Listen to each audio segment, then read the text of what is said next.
బట్టి Vikramarka Jubilee hills అంతా రౌండ్లు వేస్తున్నాడు. అవసరం ఏంటి? ఐలయ్య అతనికి ఏం పని టేబుల్ దగ్గర? వీళ్ళందరూ రావాల్సిన అవసరం ఏంటి? విప్పులు గాని, ఎమ్మెల్యేలు గాని, మినిస్టర్లు గాని వీళ్ళందరూ రాత్రి నుంచే తిరుగుతున్నారు. అవసరం ఏంటి జూబ్లీ హిల్స్ లో వీళ్ళకి? రజియా ఇంటికి వెళ్లి బోరుబండ్లో సైట్ 3 లో ఆ అమ్మాయి కూర్చుందని గట్టిగా మాట్లాడుతుందని ఇంటికి వెళ్లి గొడవ చేశారు రౌడీలాగా పోలీసు. ఆ అమ్మాయి మీద కూడా గొడవ చేసి కూర్చోవద్దని టేబుల్స్ ఇవ్వట్లా, కుర్చీలు ఇవ్వట్లేదు.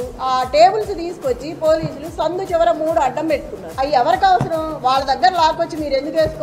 ఆ కుర్చీలన్నీ విసిరేసి వాళ్ళు ఎట్లా కూర్చుంటారు? నైట్ అవుతుందో ఎంత టైం అవుతుందో తెలియదు. మహిళలు ఉన్నారు, ప్రెగ్నెన్సీ ఉన్నారు. అక్కడ అంతమంది జనాన్ని భయపెట్టి టేబుల్స్ తెచ్చి బయటకు వేసుకోవాల్సిన అవసరం ఏంటి? ఇంత దౌర్జన్యమా? పోలీసులకు కూడా ఉండాలి కదా, మనం ఏం చేస్తున్నాము, ఇది తప్ప ఒప్ప అని తెలియదా? చిన్నపిల్లలేం కాదు కదా.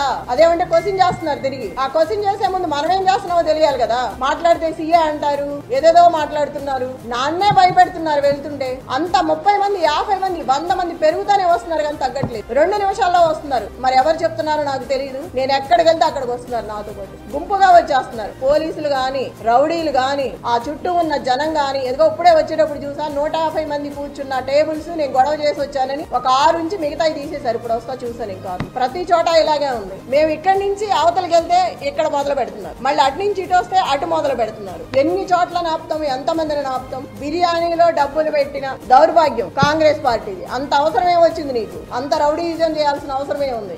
మొత్తం సిటీలో ఉన్న స్టేట్ మొత్తం రౌడీలందరినీ పెట్టుకున్నావు తీసుకొచ్చి.